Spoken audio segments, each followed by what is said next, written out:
السلام عليكم ورحمة الله. اللهم صل وسلم على سيدنا محمد. كيفكم؟ إن شاء الله تكونوا بخير وعافية. فيديو اليوم هيكون عبارة عن حنة سودانية أو طريقة عمل الحنة السودانية في البيت. أول مكون عندنا بنحتاج للحنة، وأنا بستخدم حنة الوردة الحمراء، أو ممكن برضو تستخدم حنة الدامر أو الحنة الفلت أو أي نوع بتاع حنة متوفر عندك.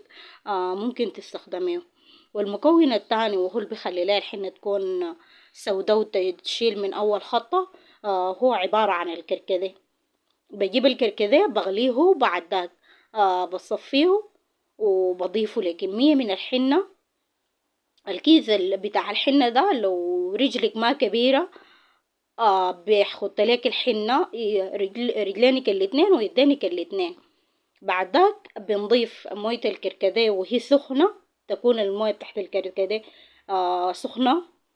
تضيفي شوية شوية وتعجني في الحنة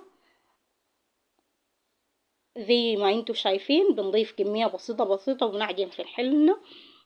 لو تعجني بكمية بسيطة بسيطة عشان الحنة بتاعتك تقدري تتحكمي على القوام بتاع الحنة. الحنة عشان ما تكون ليكي لينة شديد وما تكون ليكي قوية كتير.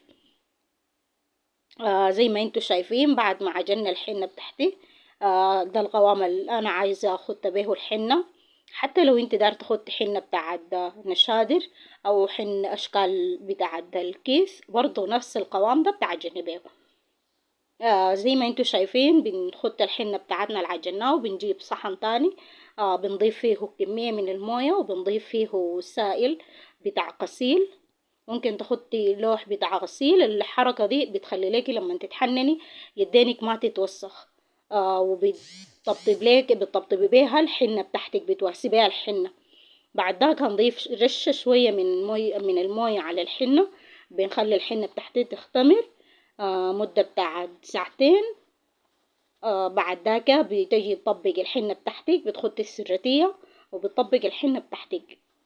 حنة جميلة جدا وبتخط لك حنة سوداء ولامعة ونايرة وما فيها قشور وما فيها اي اتنين تلاتة.